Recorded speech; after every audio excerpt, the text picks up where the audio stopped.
Well, hello, I'm Jerry McKee, and we have Edna McKee with us. We thought we'd try something new today. Let's sit back and let's just talk about it. Anything. We talk about anything that's on your mind. You can either call in or you can put it on the video beside it there on your comments. And we'll be able to see your comments, and it takes about a couple of seconds or so to of course, lap times when we see your comments, so we will see that. And so we're just going to try something new and just see how you like it. And there's no set time yet or anything. We might want to get your input there too when it would be a good time just to do this. Gives you a chance that we can talk about anything.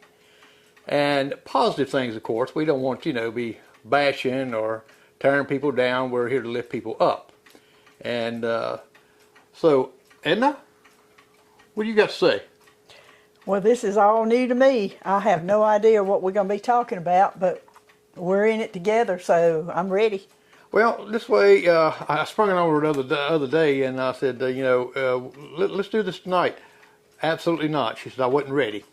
So we made it today. Well, I hadn't really polished up a little bit. I've been cleaning house all day. Well, that makes a little difference too. And of course, we're watching the comments stuff here, so you'll see lapse time on there, so it's not us kind of delayed in there. It's delayed, but not delayed the way we see it at. Now, don't want you to forget tonight, if you want to get up at 2 o'clock in the morning, it'll be Sunday morning, and that'll be the official time to set your clock upward. And I got mixed feelings on this. To me, I'd rather have it moving it up. I like to have the late daylight hour. Get that out. I do too. Now, you get more done in the day, in all the daylight, than you do when the sun goes down at 5:30 and gets dark. You don't feel like doing anything then. Well, you kind of feel like it's time to go to bed. Especially when we move the time back, and we say, "Wow, it's already 6. Is it time to go to bed? It must be 10 o'clock. It'll be like 7." And I don't know. I just think I feel better like that. I know a couple friends of mine, they like it the other way. They like the darkness like it, but I don't like the darkness of it. I like the daylight. I know you're going to get up at what time? 2 o'clock in the morning to set your clock up? No. I'm going to we'll get all that done before we get to bed tonight. And people that's been to my house and on Primetime Podcast, and we just kind of know that I got a lot of clocks, and I have moving them up is real good. Moving them back, I have to stop the clocks and then start them back up, or I have to go all the way around it. But we have a lot of clocks to move up. Literally, we have a lot of clocks that chime on the hour every 15 minutes, every 30 minutes. And if I'm not mistaken, they started this time change, because a lot of people thought, well, this time change has been there forever. Actually, I think it's around 1966 when it went into federal law that to start moving the time to daylight savings time and back an hour. So, I'm not mistaken, it's around 1966. So that's really not that far off. I know some of you baby boomers, some of you kind of, millenniums and all think that's ancient, which it might be, but, we were in high school then. Right. And so it hasn't really been a long time. So you'll be able to fact check me. Go, Google it. We Google everything nowadays. And so what happens sometimes at churches when we move the time up? Well, we had one particular sweet lady. Her name was Betty McFarland. She's passed now, but she would forget to either move it up or either set it back. And when she would spring forward like that, she would always attend Sunday school. Usually she just would make it for worship service. And she would show up for Sunday school, and she'd just be like, oh my goodness. Yeah, we can always count on Betty being there at that time. It was always a joke. She laughed about everything. And we'd always count on her being for Sunday school for at least once a year and miss preaching once a year. We'd be going out the door and she'd be coming in. Yep. So she was precious. Yes, it was. She was fun. She was a wonderful lady. Now, Edna, you do a lot of cooking with your cooking show. and Cooking with Edna Sue. You can go Google it. You'll pop up. You'll see it everywhere. And what is something that you think about cooking In the future, next? Yeah, next. I've thought about making homemade macaroni and cheese, macaroni pie. I can make it two ways. I can make the macaroni and cheese pie with the eggs and the little crusty top, or either I can make a stovetop creamy, which my granddaughter Madeline loves. And I promise you, Madeline, if you're watching, I will make you one day soon instead of turnip greens. So forgive me for that time. Okay? I don't think she's ever going to forgive you for that. I mean, You have to explain you that. talk about creamy macaroni and cheese versus greens. There's no comparison. And she had her heart set up on that, and she come up here and decided to switch menus on her. She had her heart set on having creamy macaroni and cheese for one of our little get-togethers one time. And my sister-in-law, who is sick a lot, she just loves turnip greens. So I decided to switch that particular time, and Madeline has never let me live it down. Well, I don't think she likes greens anyway, does she? Oh, no. No. Do Now, you? the other grandchild, Do you like them? I like them when they're in somebody else's house and somebody else is cooking them, because they definitely put on the odor. And I have to leave town when that happens.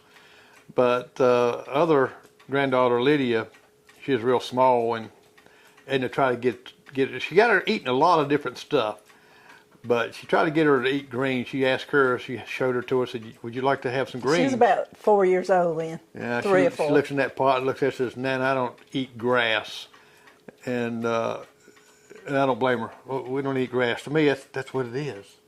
Oh, no, it's good. It's delicious. You That- gotta love them. If you won't like them unless you love turnip greens or collard greens, or got to be from the country, I guess, to enjoy stuff like that. Well, I lived in the country when I was real little. You was a city slicker in the country. Well, it might have been, but I tell you what, I had good. I had some good food though. I mean, what I ate, I filled up on. So when you're making turnip greens, I think you got to do it outdoors because They do smell the house up, but they're so good. if you have a company coming over, that's horrible to have out there. But you cook a lot of good things. Banana puddings once in a while I'll get about once every year. Oh, Yeah, I've seen that picture, didn't you? That's what you made me. But I've got some cakes in mind to make also, and I also want to make in the future my mother's famous black walnut brownies. She was very famous for that recipe. That was one of hers, and I was able to get that recipe. So my family wants me to make that in the future. Put a lot of, it's got a chocolate covering on the top, and then under that it's got a layer of marshmallow cream, and the brownies have black walnuts in them, and they are so good. something we might have to work on, and I think Brian made a comment on this about you making a cookbook, and we can name it Cooking with Edna Sue. And because we've made some for several different churches before, and the Carlisle ladies was one that we spent about a year getting it done, because it was lots and lots of recipes there. But you got a lot of recipes too that you do. I got thousands of them probably So, that I've collected over my lifetime. But before I would attempt that big job, I'd need to know from several people if they would really like for me to do that. Yeah. Because that would take a long time to get it ready. And I imagine a lot of you, I don't know about the younger group, because you're looking at like 140 years experience sitting right here, and on different things. So I don't know if the younger group, that's why you do the videos, because that's more interactive with them, is watching and then pulling out a recipe book and going down the line and reading it. They use their Possibly. phone, they get on their phone. Well, it shows them exactly how to do it too. the video. Yeah, because you can follow a recipe, but if you don't do exactly what it is, it's kind of not very good. I mean, because I've done some things by recipe, and it did not turn out right because there was a step or so that you're supposed to do, flip it or knead it or push it or pull it or whatever like that.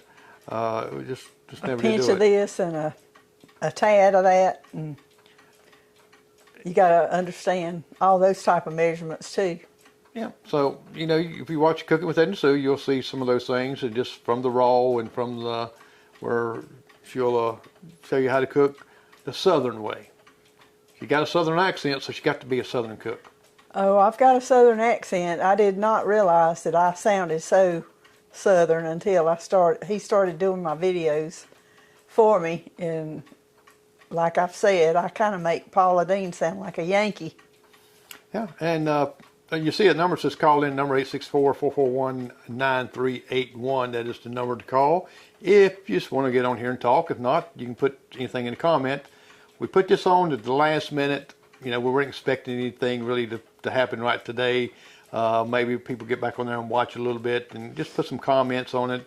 You know, we just thought we'd do something just a little bit different and talk to you about stuff from your kids to bring up your grandkids, some things they're doing, some events. There's all kind of events going around in Union. You can go to It's Your Community, It's Your Life, and see it on there.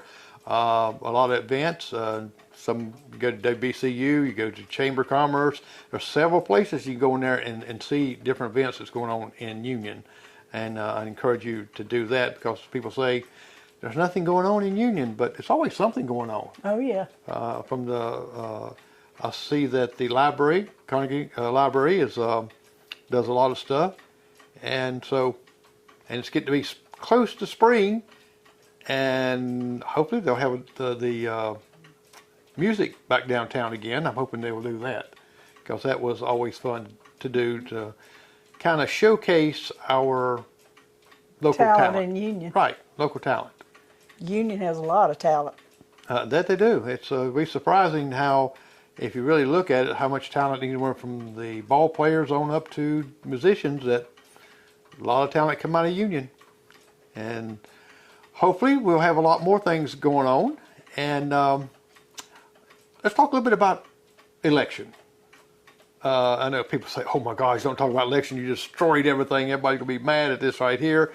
I'm not talking about individuals itself.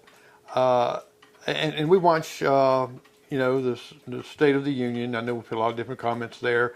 We've seen a lot of this right here. But, you know, back when I was growing up, the election was something kind of personal for yourself. You vote for it and kind of express a little bit. And that's about it, wasn't it? You didn't really...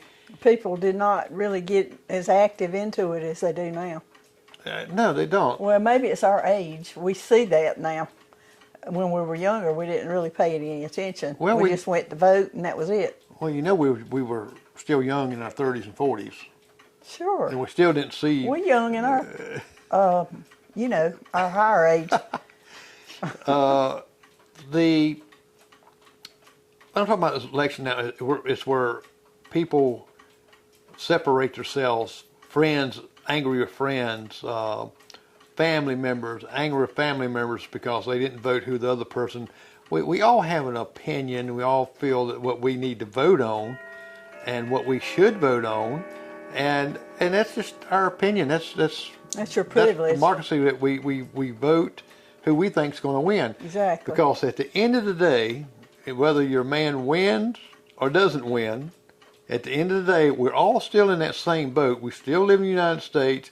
We still got to live in the decisions that we all make as a whole. But if you get angry and just push people away over an election, who you think should win, then you're pushing away your family, you're pushing away good friends, and that's not good. No, it's not. Because it's not going to be something that, I mean, I'm sure if you voted for, whether it be President Biden or President Trump, either one that won, I'm sure say, okay, they won, You think they're going to call you up that evening and say, hey, I appreciate you voted for me. I want you to come on down to the White House. Let's sit down and have some supper. Yeah, right. Or, hey, Trump, you think you can swing by here and I got a flat tire over here and I need somebody to help me fix it? Do you think you can call up one of your senators? You think you can call up one of your congressmen? Maybe a congressman, maybe a senator, I don't know. But you call them up directly and say, hey, I need a ride over here to go to go to work or go to the store. I don't think that'd happen either. No, it doesn't. And but a good friend and family members, they'll be there. You know, they'll help you. So really don't. I want you to look at this election coming up. We got 8 more months to go through a lot of hype and a lot of big stuff. And when this comes up, be a little bit nicer, kinder, and don't just get angry with your friends and people you know said, well, I'm going to block that person because that person voted for that person. Or I'm not going to have nothing to do with this person because they like that person. It don't make no difference at the end of the day. If you're still friends and been friends, end of the day, that person's going to be there for you. Can you also say sometimes that the politicians is there for you? No. Not all the time, no. And the president is just a head of the figure there. He can't do a lot of stuff without going through Congress and after going through the Senate and all that stuff right there. So there's a lot of steps he's got to do. He can't just say all of a sudden, I want to do this. It's got to be a voting group of people, his staff and congressmen and senators and all. It takes all of them. One thing I want to talk about is to let everybody know who's listening about the love of videography that this guy here does. He went from the ground up. He taught himself, and he's smart as a whip. And he has taught himself to do most any kind of internet videography, any electronic things like that, of that nature and all. And all the people in Union County have no idea just how much he really dedicates himself to doing all that. And he loves to do things for the county, and I guess this is one of the things that he's doing today with us, just trying out something new. And I know that neither one of us are professionals of any kind or anything, but he just loves to do this. So I hope you enjoy it as much as he has enjoyed it, getting things together. My living room honestly looks like a studio every Monday night with the podcast that comes on from 7 o'clock to 8 o'clock. And he has cameras and computers, wires. We have to lock the dog up. You just wouldn't believe. But anyway, it's worth it. And it's people, I think, really see a lot of different talent that Union has and a lot of programs that's going on in Union. It's bringing it to light. So I hope everybody appreciates his endeavor to make everything, where people can have a chance to see all this and hear all of it. Well, I try to be informative, and plus I like doing it. And the biggest feat, the biggest thing that I've done all this videography, learning stuff, doing stuff here, is getting you on camera. Well, that has been the biggest thing, because it's been years trying to get you on camera and stuff. And then I got you doing the cooking show. It took me a while for that, and so I'm really kind of surprised you're okay with this right here right now. I'm not really a professional at talking, making speeches or anything. Oh, like I'm not that, either. Gosh, I analyze my dialect, my English, all that. He has a problem with apostrophes. I love them. In fact, one Christmas I made him a shoebox full of apostrophes and wrapped it up, because he'll either leave it out or put it on there when it's not supposed to be. But we all have weaknesses. I know I have many. And I still use those apostrophes today out of that box. You still have some? I don't even know where the box is at. Well, I can make you some more.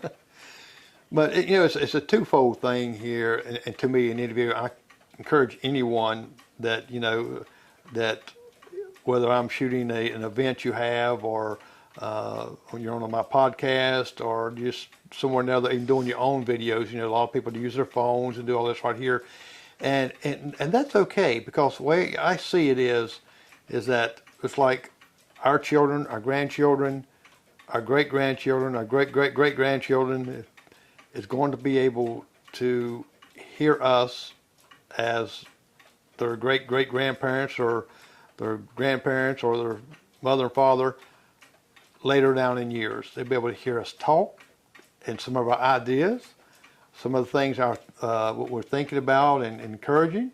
Some of my videos is crazy, I know that. I just kind of like making joke a lot of different things, and I enjoy manipulating those things Kinda too. like to joke.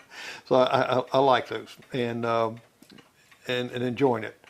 And so videos to me is a time that when you get older, and you millenniums, young folks, when you're making all these little videos that you're sticking your lips out and doing all these little emotions and things like that, especially on these short reels and things you're doing, guess what? You're going to be our age one day, and you're going to look back, and don't be shocked or surprised if one of your grandchildren say, "Ew," because they're going to do it. And I took a lot of videos of our grandchildren, and so I'm going to surprise them when they get married. They always have a video of the couples and things sitting out there for people to watch. I got some doozy videos. He sure does. That will, they'll like it. They'll love it, especially a couple of things I've done. So we're trying this out just to see. Like I said, this is a spare of the moment. We weren't expecting a big crowd to jump on here, and it is Saturday at 4 o'clock in the afternoon. People got other things. It is a rainy day, so maybe somebody's in the house, but usually they're either watching a good movie if it's raining, or doing something. So we're just putting this out here just as a little test, and we'll have a date and time when we can do this if it goes well. That way hey, Wednesday night, or not Wednesday, maybe Thursday, or maybe a Tuesday, hey, this is coming on at a time that you'll be able to watch it and give you input. We want to hear about your family. We want to hear about some of your thoughts. Maybe you have a recipe that you cook that no one knows about, that or they taste it and it's great, and they want to learn how to make it, or you just want to talk about maybe you're having a hard time in your family, and someone in our group or on here can say, hey, I got some insights for you. I've got this right here is what helped me. I went through the same thing. It's just sitting back. It's almost like we're having, not therapy, but just having a big group discussion and talking to one another. Because when we all get together, what do? We talk, don't we? We talk about everything. We talk about our medication. And boy, do we talk about that. We love talking about our medication, don't we? And you know why? Because on TV, every commercial is about medication. And I don't like to see that, because I see some of the side effects of some of the medicine I'm taking. And next thing you know, I'm starting to get no side effects.